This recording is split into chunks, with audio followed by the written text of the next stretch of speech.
the dust-choked towns of the Old West, a woman's worth was often measured by the man she married. But for Rosalie Quinn of Crimson Peak, her value was her own, and she'd be damned if she'd surrender it for a wedding band.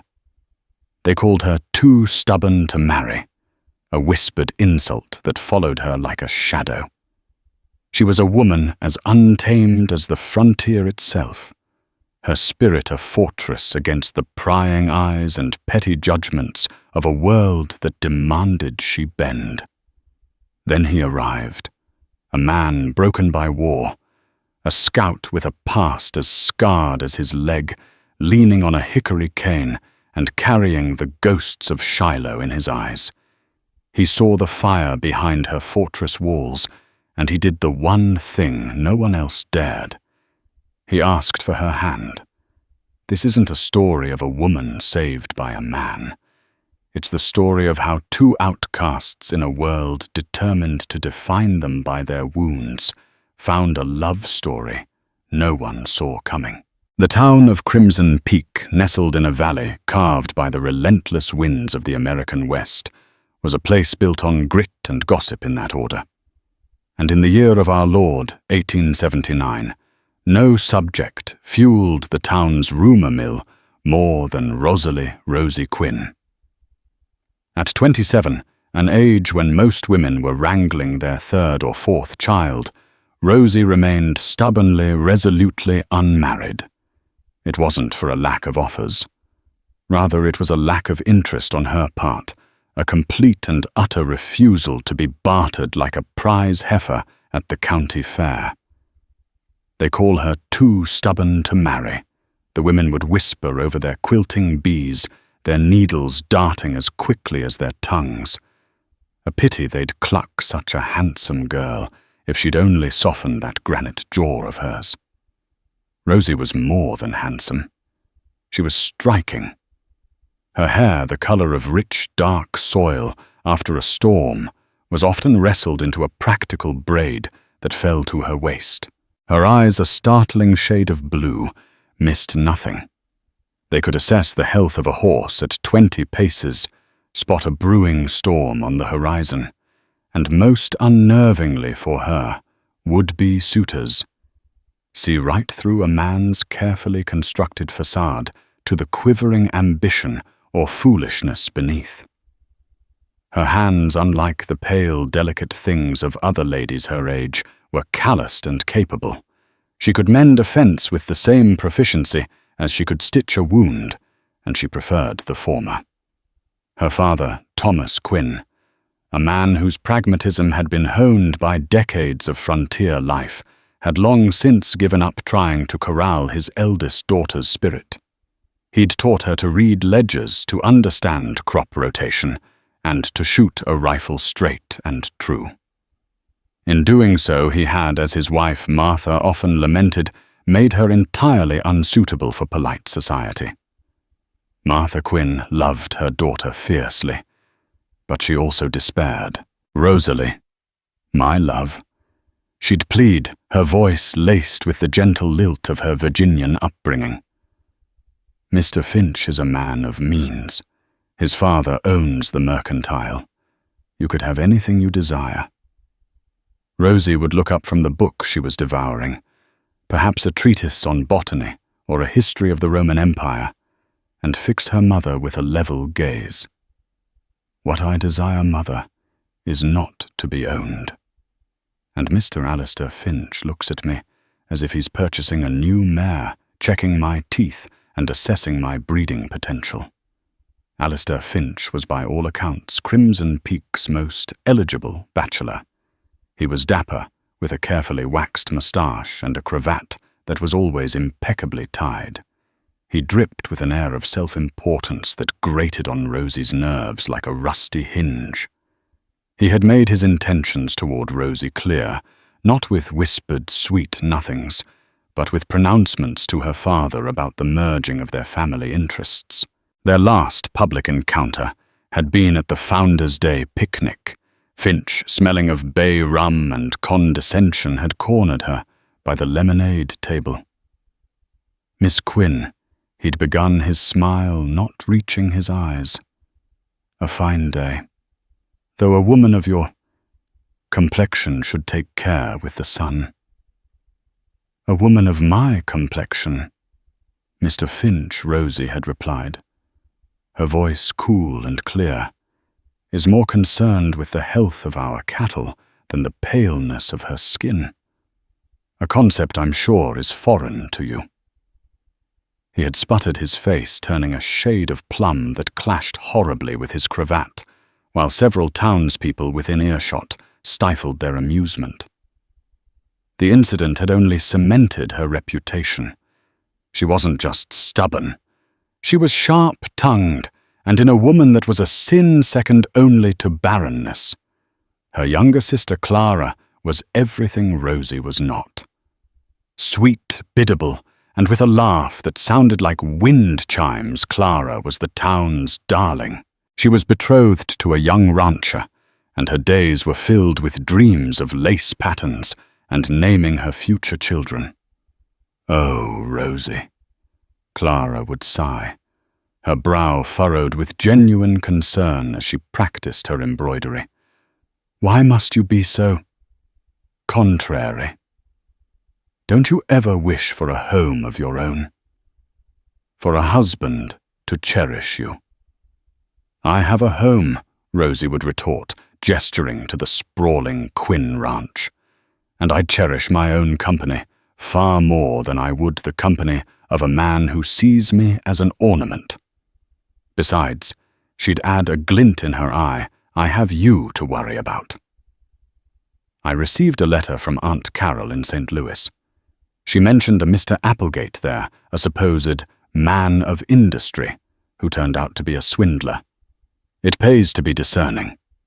The mention of Charles Applegate, a real and notorious charlatan of the era, was a subtle barb, a reminder that not all that glittered was gold, a lesson she felt Clara, in her innocent bliss, had yet to learn.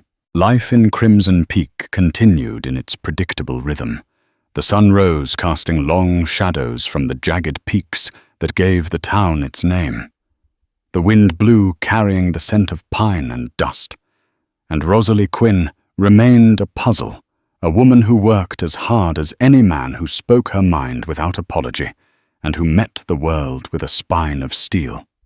She was in the eyes of her neighbors, a lost cause, a woman destined to grow old alone. Her only companions, the books she so dearly loved, and the stubbornness that was her shield. They watched her, they talked about her, and they waited. Sooner or later, they believed the world would break her. They were wrong. The world was about to send her a man who was already broken, and in the ruins, they would build something stronger than the town of Crimson Peak could ever imagine. He arrived on the afternoon stage, a lone figure alighting with a slow, deliberate movement that spoke of pain. The first thing anyone noticed was the limp. He leaned heavily on a sturdy hickory cane, his right leg dragging almost uselessly behind him. The second thing they noticed was his stillness. In the hustle and bustle of the stage station, with children yelling and men unloading cargo, he stood apart, a pool of quiet in a river of noise. His name, the station master grunted to those who asked, was Josiah Walker. He carried a single battered carpet bag, and a look in his pale grey eyes that seemed to hold the vast empty plains and the ghosts of battles best forgotten. His face was lean, weathered by sun and hardship, and a jagged scar ran from his left temple down into his beard, a permanent, puckered reminder of some past violence. He didn't look for friendly faces. His gaze swept over the town, assessing distant, before he made his way step by painful step toward the livery. News of a stranger, especially one so obviously marked by trouble, traveled fast in Crimson Peak. By supper time, the Quinns were discussing him, a war man, by the looks of him. Thomas Quinn said carving into a roasted chicken. Saw too many like him after the surrender. lost. "He's looking for work," Mr. Quinn continued, glancing at Rosie. "The stable master said he's handy with horses, but quiet. Asks for nothing but a day's wage and a place to lay his head." Martha Quinn shuddered delicately. "Thomas, you can't be serious. A man like that, a drifter, it's not proper." "We need help with the north pasture fence." Thomas countered, his practical nature overriding his wife's sense of propriety. "And I'd rather hire a man who's seen the elephant than some young buck who's never done a hard day's work. He can start tomorrow." Rosie said nothing, but her interest was piqued. She'd seen the man from her window as he'd crossed the main street, his slow, determined pace a stark contrast to the swagger of the local cowboys. She'd seen not just a cripple, but a man who kept moving despite the injury. There was a resilience there that the gossiping townsfolk, in their haste to label him a broken vagrant, had missed. The next morning, Josiah Joe Walker appeared at the Quinn Ranch as the sun was painting the eastern sky in shades of rose and gold. He wore simple, clean work clothes, his haunted eyes taking in the well-kept state of the barns and corrals.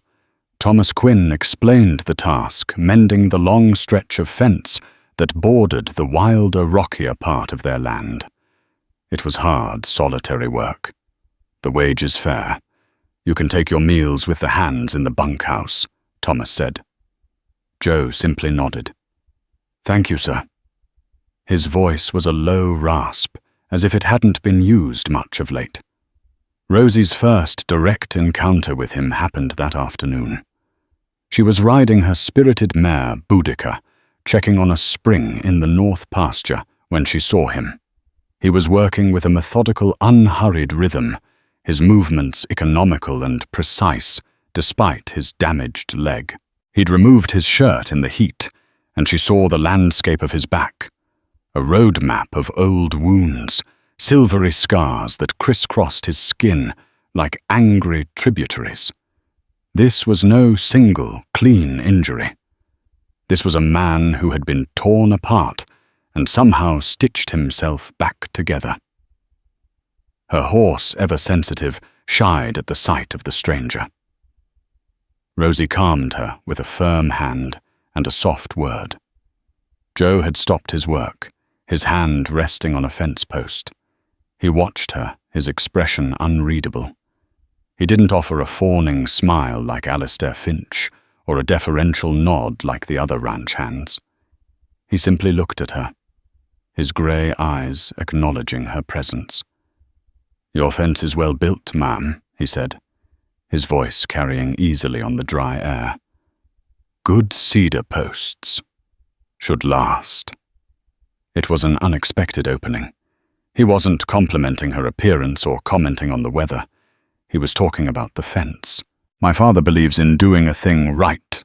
The first time Rosie replied, her tone more neutral than she intended. "A wise man," Joe said, turning his attention back to his work, stretching a length of wire. The conversation, it seemed, was over. For days their interactions were much the same, fleeting, practical, and strangely comfortable in their brevity. He never sought her out, but he was always there.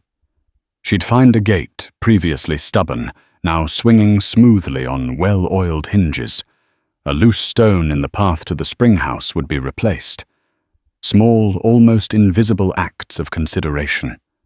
He took his meals alone, away from the boisterous laughter and card games of the other hands. One evening, drawn by a curiosity she wouldn't admit, to Rosie walked past the bunkhouse. She saw him sitting on the porch steps, sharpening a knife with a whetstone, the rhythmic shing, shing, shing, a lonely sound in the twilight. He spoke of his past only once in a fragmented story, told to her father that she overheard. He'd been a scout, he said, for the Union Army. He mentioned serving under a commander whose name she didn't recognize and spoke of a brutal skirmish. Sergeant Miller, a good man from Ohio. He didn't make it out. Joe had said his voice flat, devoid of emotion, yet the memory was a palpable weight in the air. "That's where I got this." He gestured vaguely to his leg.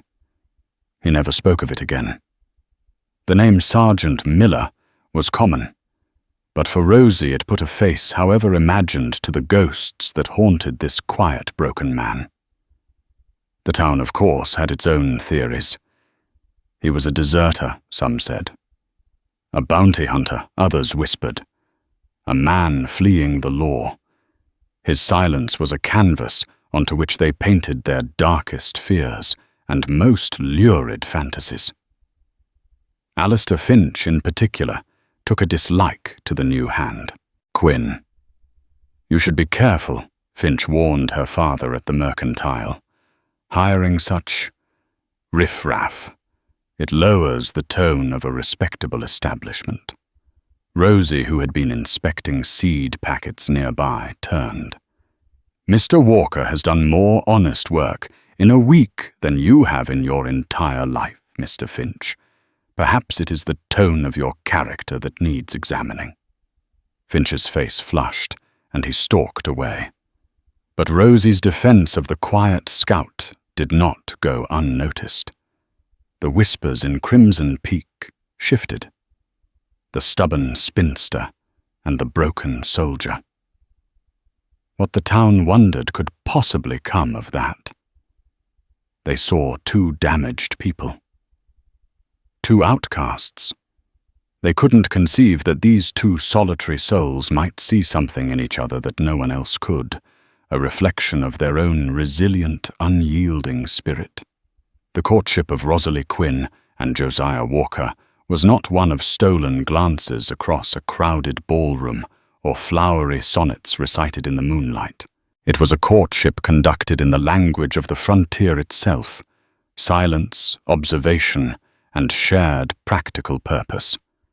It unfolded slowly like a desert flower, blooming in its own time, unseen by those who only looked for the garish and the grand. Joe never brought her flowers.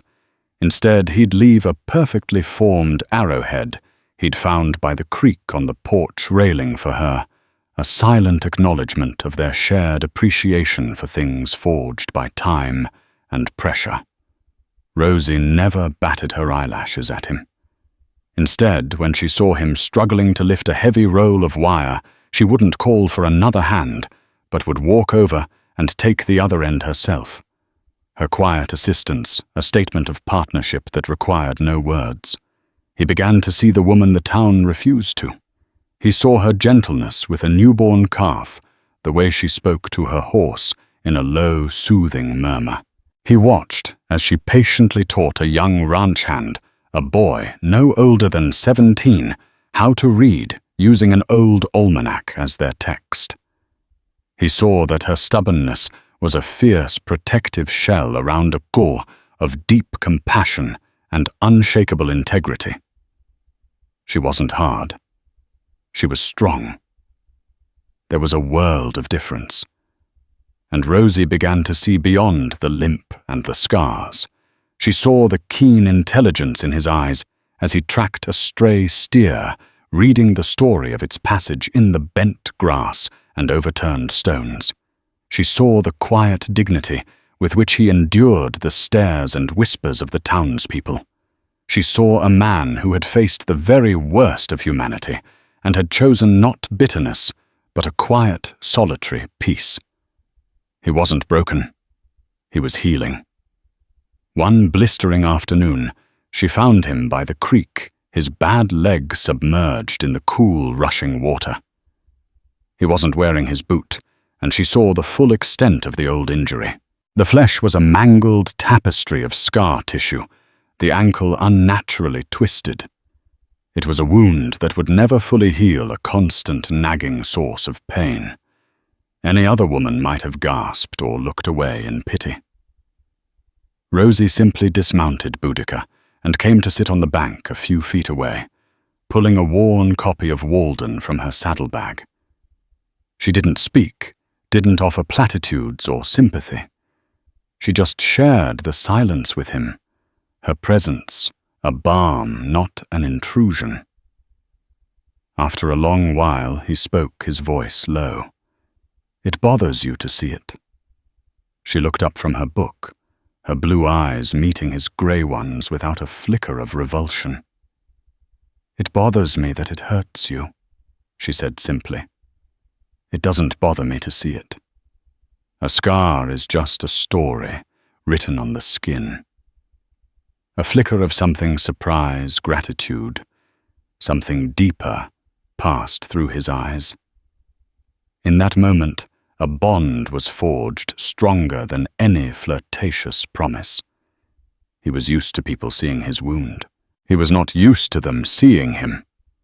The turning point, the event that fused their quiet understanding into an undeniable connection, came with the fury of the sky.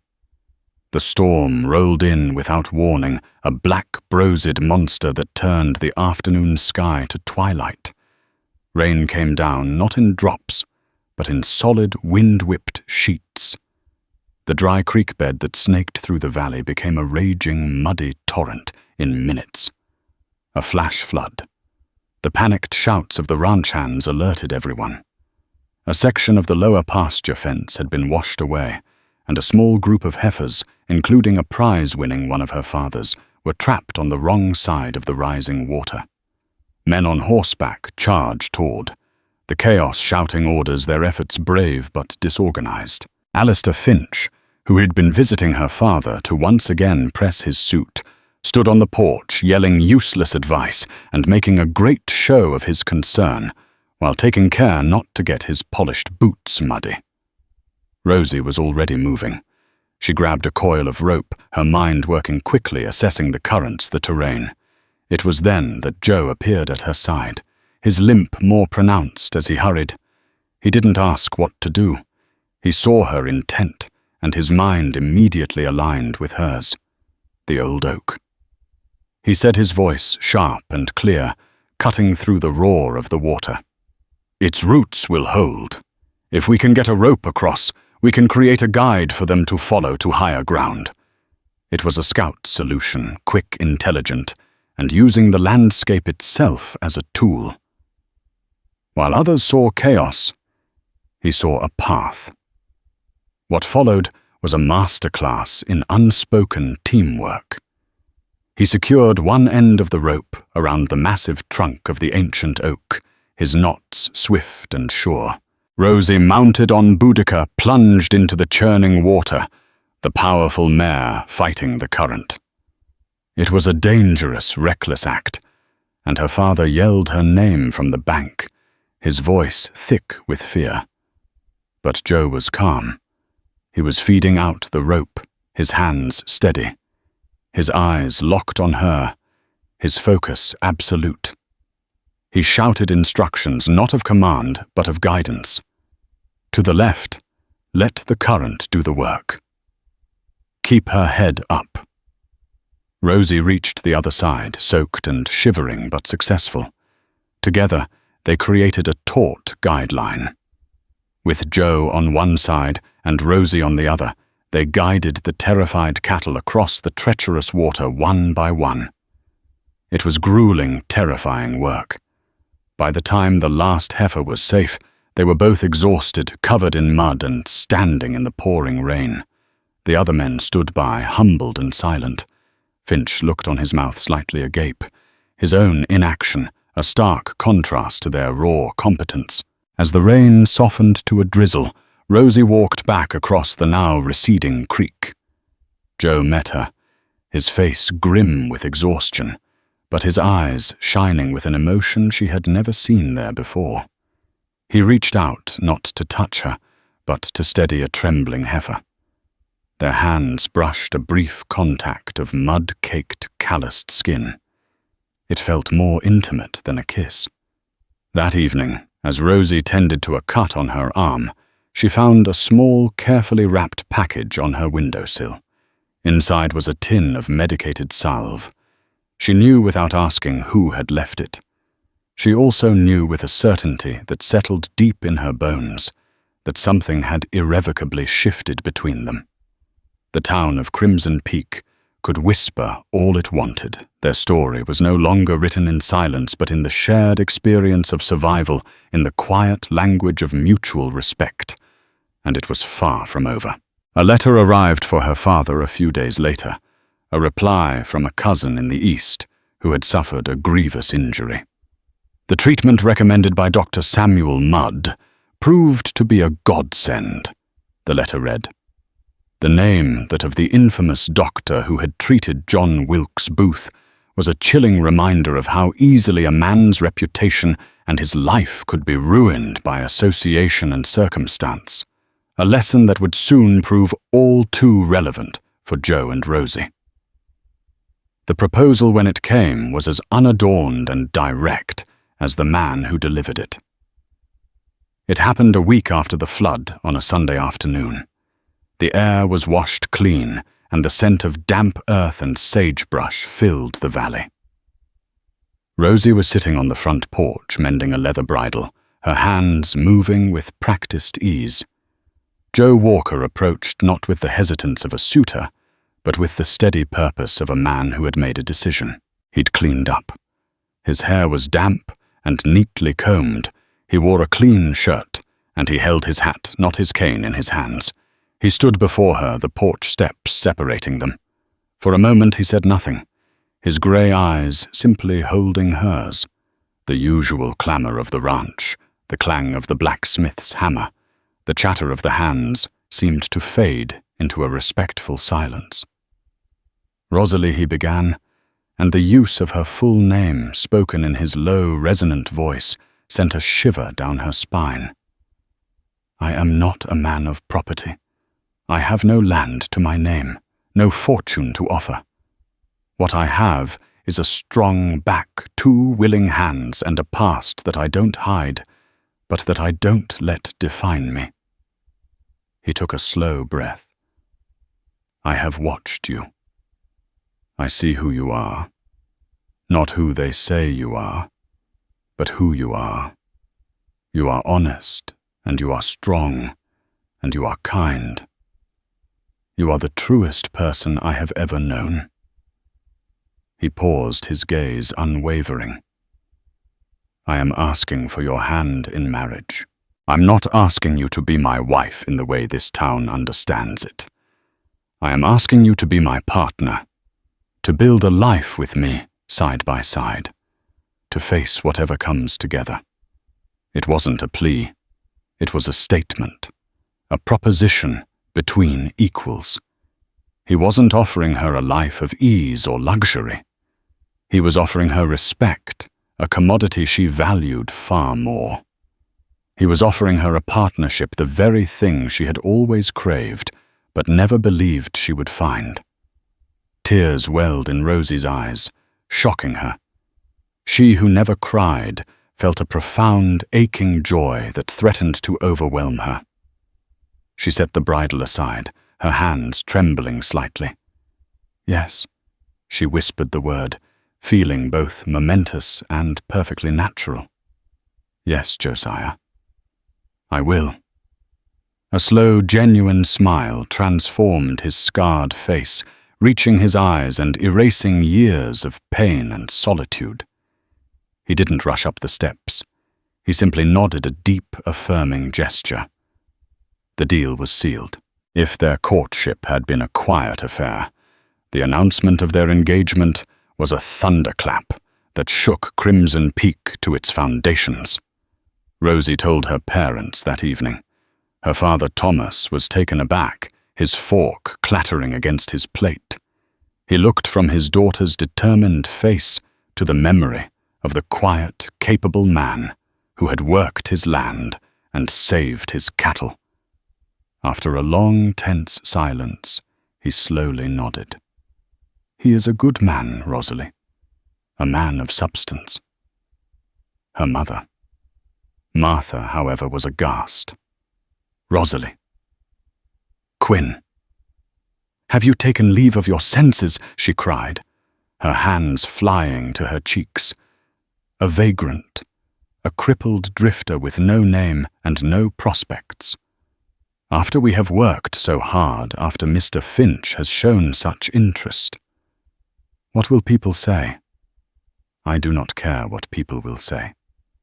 Rosie said, her voice firm, but not unkind. I care that he is a good and honorable man who respects me. He sees me, Mother. Something Mr. Finch has never been capable of. Respect doesn't put food on the table. It doesn't buy a new bonnet. Martha lamented, dissolving into tears. Clara, her pretty face a mask of confusion, tried to comfort her mother while staring at Rosie as if she'd grown a second head. The news hit the town the next day and spread like wildfire. It was a scandal, a tragedy, a comedy, depending on who was telling it. The women at the quilting bee nearly snapped their needles in their excitement. The men at the saloon debated it over whiskey. The stubborn spinster who could have had the wealthiest man in town had thrown herself away on a broken-down soldier. Alistair Finch's reaction was volcanic. His courtship of Rosie had been a public spectacle, a matter of pride. Her refusal was an insult. Her choice of Joe Walker was a public humiliation of the highest order. He confronted her outside the mercantile, his face a mottled red, his voice shaking with fury. You would choose that half-man over me.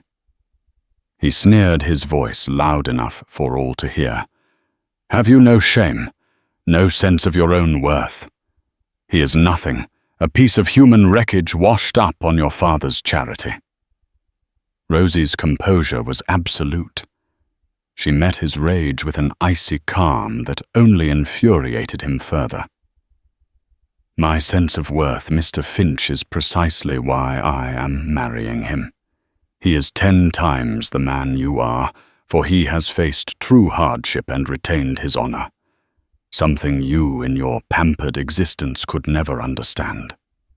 She turned and walked away, leaving him sputtering in impotent fury. The scene was recounted with relish all over town, but Finch's venom had its effect. The gossip turned darker, more personal. Cruel whispers followed Joe wherever he went. They speculated about the nature of his wounds, implying they were the result of cowardice.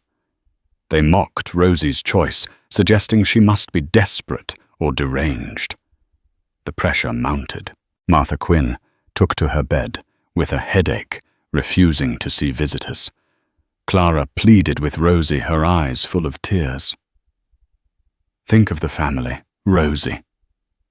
Think of my own wedding. People are laughing at us. Let them laugh, Rosie said, her jaw set. Their laughter is the braying of fools. It means nothing. But it did mean something. It meant that she and Joe were islands in a sea of hostility. One evening Joe found her staring out at the darkening mountains, her shoulders slumped for the first time. He came to stand beside her, his presence a quiet comfort. This is harder than you let on, he said. It wasn't a question. I knew they would talk. She admitted, her voice low. I just didn't anticipate the hatred. It's as if our happiness is an insult to them. It is, Joe said simply. We don't fit into their neat little boxes.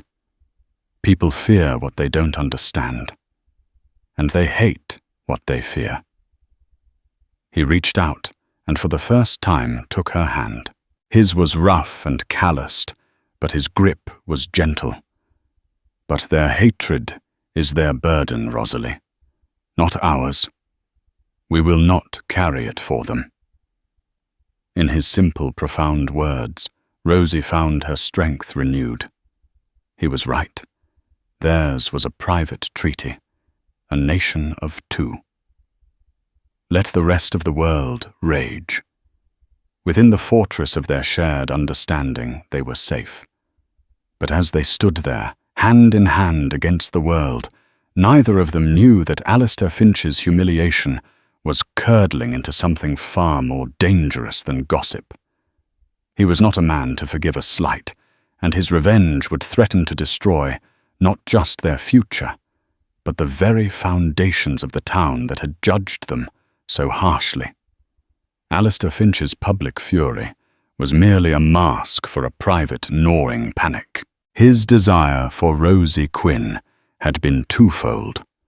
Her beauty and spirit were a prize to be possessed, but more importantly, a marriage to the Quinns, whose ranch comprised a huge swath of the valley, was the final piece in a very dangerous puzzle he had been assembling. For months, Finch had been engaged in a scheme of audacious fraud. Using his position at the mercantile and his father's good name, he had been buying up debt from struggling ranchers and farmers, then using obscure legal loopholes and forged documents to foreclose on their properties for a fraction of their worth. His plan was to consolidate the land and sell it at an enormous profit to the railroad, which he knew through a corrupt contact in the territorial government was planning a route through Crimson Peak. The Quinn Ranch was the crown jewel of this scheme. The first hint that something was amiss came from an unlikely source, Peter O'Reilly, the town blacksmith. O'Reilly was a quiet man, a widower with a mind as sharp as the steel he forged. His wife had died a year prior, and the grief had sent him into a spiral of debt, a debt Alistair Finch had quietly bought up. O'Reilly had recently been served with a foreclosure notice that felt deeply wrong. He approached Thomas Quinn one evening, his face etched with worry. "Thomas, something ain't right. Finch is calling my debt, but the paperwork, it's got dates on it from before he even bought the note. And he's offering me pennies on the dollar for my smithy land included." Thomas, a man who valued fairness, was troubled. He promised to look into it. But it was Joe, sitting quietly in the corner of the room, who felt a familiar prickle of suspicion. He had seen this kind of vulture-like behavior before in the chaotic aftermath of the war, when opportunists preyed on the displaced and the desperate. Joe began to listen. He used the skills that had kept him alive as a scout to move unseen, to gather information without appearing to piece together a story from whispers and half-glances. He'd sit in the saloon, nursing a single beer for an hour, listening to the grumbling of other ranchers who were feeling squeezed. He'd observe the flow of paperwork at the mercantile, the private meetings Finch held with slick-looking men who arrived on the stage and left just as quickly. His investigation was given a crucial piece of evidence by Rosie herself. Her stubbornness, which the town scorned, was in fact a manifestation of her meticulous and organized mind. She kept impeccable records for the ranch, and she remembered every dealing her father had ever had. Finch approached Papa about buying the old Miller homestead. 2 months ago, she told Joe one night, as they sat under a sky littered with stars. Old man Miller passed without any kin, and the land went to the county. Finch claimed he was buying it to expand his father's business. "I remember because the deed transfer he showed Papa had Judge Hemlock's signature on it. But Judge Hemlock was visiting his sister in Denver that entire week. I know because I had to wait for him to return to file a water rights claim. It was a small detail anyone else would have overlooked. To Joe, it was a key, a forged signature. He began to connect the dots. O'Reilly's suspect foreclosure, the land grabs from other indebted ranchers, the forged deed. Finch wasn't just a jilted suitor, he was a criminal. And his desperation to marry Rosie had been about acquiring her family's land without a fight. Her rejection hadn't just wounded his pride, it had threatened to unravel his entire conspiracy. The danger was escalating. One of the ranchers who had publicly accused Finch of cheating was found beaten in an alley, his arm broken. He claimed it was a robbery, but his eyes were full of fear. Finch was using hired muscle, the same slick men from the stagecoach, to intimidate anyone who dared to question him. Joe knew they couldn't go to the local sheriff, a man who was firmly in the pocket of the elder Finch. They needed outside help, and they needed irrefutable proof. "We need a lawman who can't be bought," Joe said to Rosie and her father, their faces grim in the lamplight of the Quinn kitchen. "A man who answers to the federal government." Rosie, ever practical, nodded. "I've read about the U.S. Marshals in the territories. They say there's one man, a deputy, who is relentless. They say he's never failed to bring in his man dead or alive." "What's his name?" Thomas asked. Joe answered, his voice low and steady. "His name is Bass Reeves." The name hung in the air with a weight of its own. Bass Reeves was already a legend in the Indian Territory, and beyond a black lawman of impeccable courage and skill. Getting a message to him would be difficult and dangerous, but it was their only hope. While they sent a rider out under the cover of darkness with a carefully worded letter addressed to the U.S. Marshal's office in Fort Smith. Joe and Rosie worked to gather the final pieces of proof. Their loyalty to each other was now forged in shared peril. The town that had scorned them was the very place they were now trying to save from a predator in its midst. Rosie used her connections, speaking quietly with the wives of the threatened ranchers. Under the guise of exchanging recipes or borrowing thread, she confirmed timelines, gathered stories, and built a tapestry of Finch's deceit. Her social ostracism now became a tool. People spoke freely around the stubborn spinster, never imagining she was meticulously documenting their Grequins. Joe, meanwhile, did the one thing Finch would never expect. He used his crippled leg to his advantage. Posing as a down-on-his-luck drifter looking for a handout, he was able to get close to Finch's hired thugs in the saloon. He played dumb, lamented his own misfortune, and gleaned crucial information about their operation and where Finch kept his real ledger. Not the official one at the mercantile, but a private one, detailing his fraudulent acquisitions. The trap was slowly being set. But Finch, growing more paranoid as his plans stalled, was becoming unstable. His animosity was no longer just aimed at the town, but was laser-focused on the two people who had defied him, the woman who had rejected him, and the broken soldier she had chosen. He saw them everywhere, their quiet confidence, a constant mockery of his power. He began to watch them, his mind twisting their every action into a threat. The reckoning was coming, and it would be more violent and public than anyone in Crimson Peak could ever have foreseen. The tension in Crimson Peak stretched thin, ready to snap. Alistair Finch, feeling the invisible net closing around him, decided to force the issue. His plan was to call a town meeting under the pretense of discussing civic improvements, but his real goal was to publicly intimidate the remaining landowners on his list, including Thomas Quinn, into selling. He would use the weight of public opinion and the presence of his hired enforcers to create an atmosphere of fear, ensuring no one would dare to oppose him. The meeting was held in the town hall, a stuffy wood-paneled room packed with the citizens of Crimson Peak. Finch stood at the front, flanked by two of his hired men, burly, grim-faced individuals who looked dangerously out of place. He spoke with his usual oily charm, but there was a hard, menacing edge to his voice as he outlined his vision for the town's future, a vision that hinged on consolidating land for a major transportation partner. Thomas Quinn sat with his arms crossed, his face a stony mask. Rosie was beside him, her gaze fixed on Finch, her expression one of cool contempt.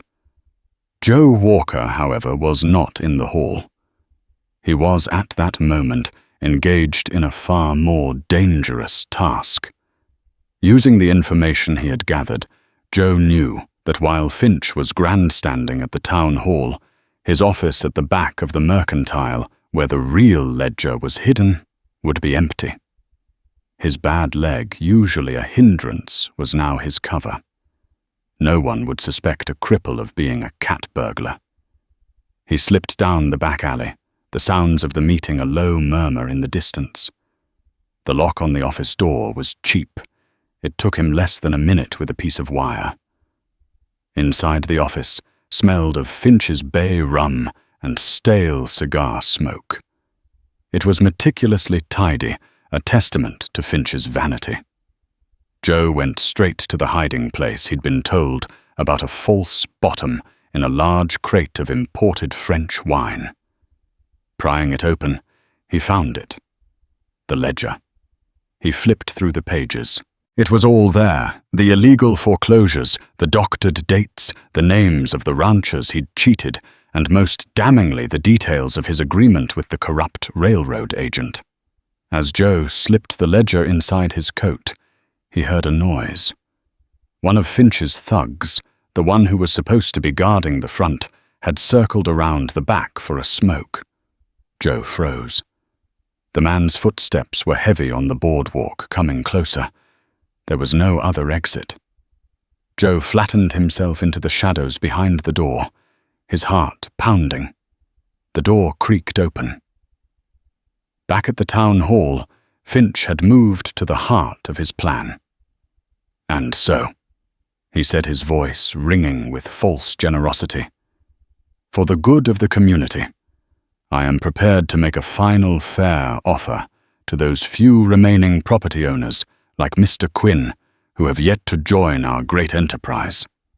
He looked directly at Thomas, his smile a predator's grin. Of course, refusing to cooperate would be most unfortunate for the town's progress. The threat was clear. The room was silent, the air thick with fear. It was then that Rosie stood up. All eyes turned to her. "Unfortunate for whom, Mr. Finch?" she asked, her voice clear and strong, carrying to every corner of the room. "Unfortunate for the people you have systematically cheated and intimidated, for Peter O'Reilly, for the widow Jensen, whose ranch you stole for less than the price of her cattle." A shocked gasp went through the crowd. Finch's face went white with rage. "You have no proof. These are the ravings of a bitter, scorned woman." "Am I?" Rosie counted, her chin high. "Or am I a woman who knows that Judge Hemlock was in Denver when you supposedly obtained his signature on the Miller deed?" The mention of this specific, verifiable fact sent a ripple of doubt through the audience. They had seen her as stubborn, but they also knew she was meticulous and, above all, honest. Finch, panicking, motioned to his men. "This meeting is over. This woman is hysterical." But before his thugs could move toward her, the back doors of the hall burst open. Joe Walker stood there, leaning on his cane, the stolen ledger held high in his hand. His face was bruised, and his lip was split, the result of a brief, brutal encounter with the guard in the alley, an encounter Joe, using the element of surprise and the brutal efficiency learned in war, had won. "Looking for this Finch?" Joe called out, his voice a gravelly boom. "I believe this ledger tells a very different story from the one you've been spinning." The room erupted. Finch, completely unmasked, let out a strangled cry of fury. His facade of civility shattered, revealing the desperate rat beneath. He pulled a derringer from his waistcoat pocket and aimed it not at Joe, but at Rosie. "You!" he shrieked, his voice cracking. "This is all your fault, you stubborn bitch!" Time seemed to slow. Thomas Quinn lunged for his daughter. But Joe was already moving. He was no longer a limping, broken soldier. He was a scout, a predator, his body reacting with pure instinct. He threw the heavy ledger with all his might. It spun through the air, catching Finch squarely in the chest. The shot from the derringer went wild, shattering a window. Finch staggered back, gasping for air. Joe closed the distance in 3 long, loping strides, his limp forgotten. He didn't throw a punch. He simply slammed Finch against the wall, his forearm pressed against his throat, his grey eyes burning with a cold, controlled fury that was more terrifying than any loud rage. "It's over," Joe said, his voice dangerously quiet. The spell of fear was broken. Peter O'Reilly and 2 other ranchers surged forward, grabbing Finch's stunned and now leaderless thugs. The town, which had moments before been cowed into submission, had found its courage. As the townsmen secured a screaming, defeated Alistair Finch, Joe released him and turned to Rosie. He moved to her side, his eyes scanning her for any injury. He gently touched her arm, his hand trembling slightly from the adrenaline. "Are you all right?" he asked, his voice for her alone. She looked at him, at his bruised face, his steady eyes at the man who had walked through the fire for her, for the town, and nodded, a slow, radiant smile spreading across her face. "I am now." The reckoning had come.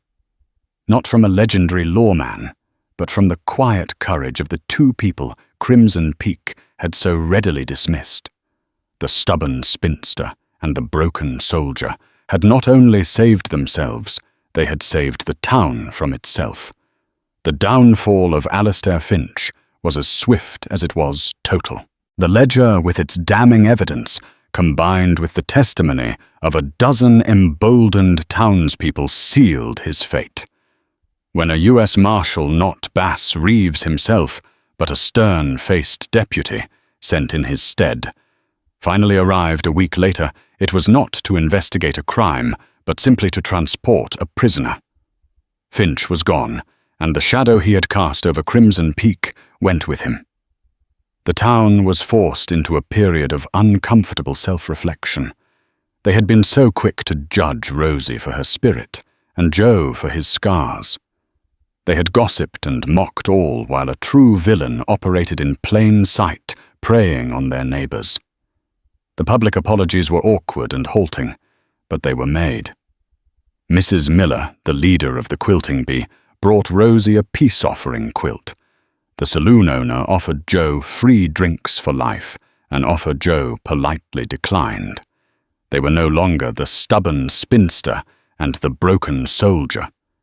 They were Rosalie and Josiah, or more often simply, the Quinns.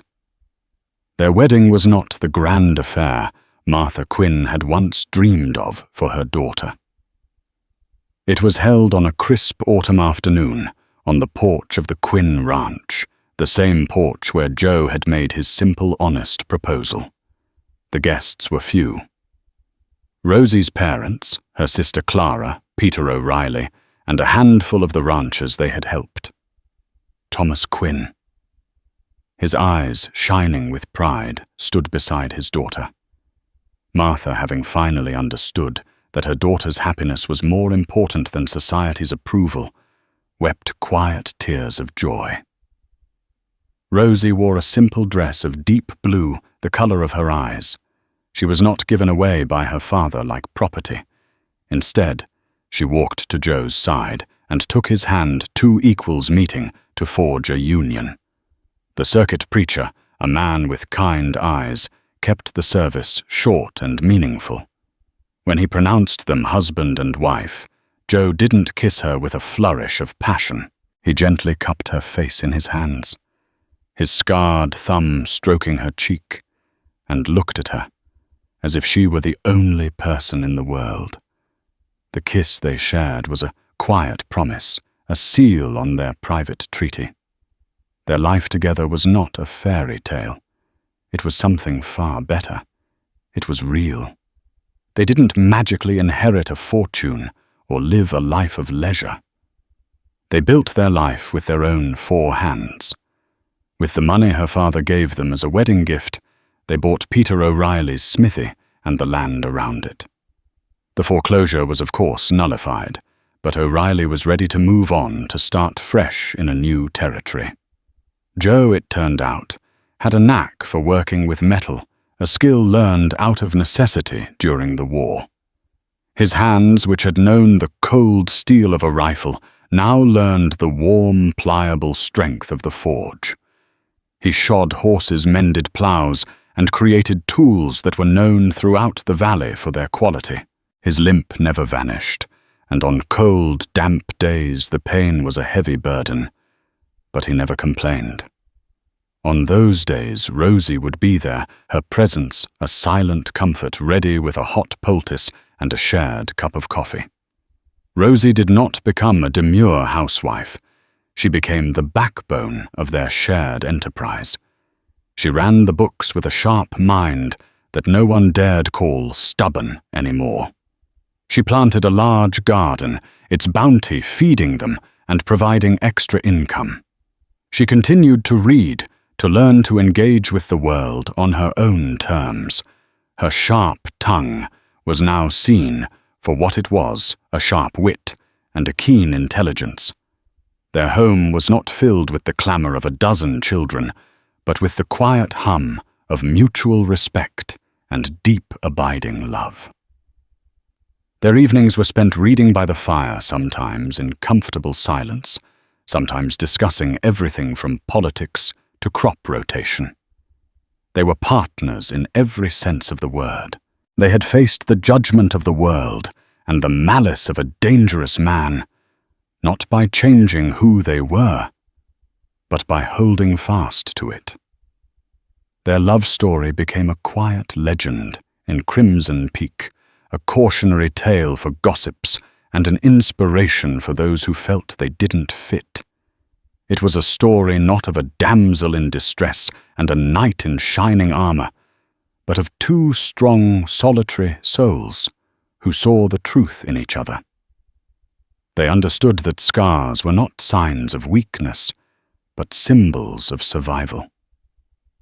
They knew that true strength wasn't about bending to the will of others, but about having the courage to forge your own path side by side into the vast, uncertain, and beautiful frontier of a shared life.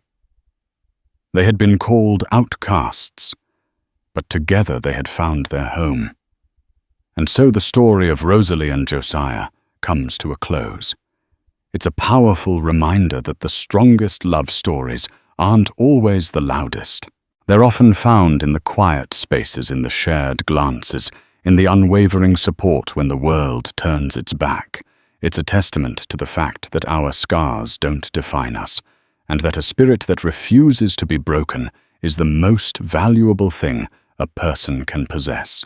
If their story of courage, love, and quiet defiance resonated with you, please take a moment to give this video a thumbs up. It truly helps us bring more stories like this to light.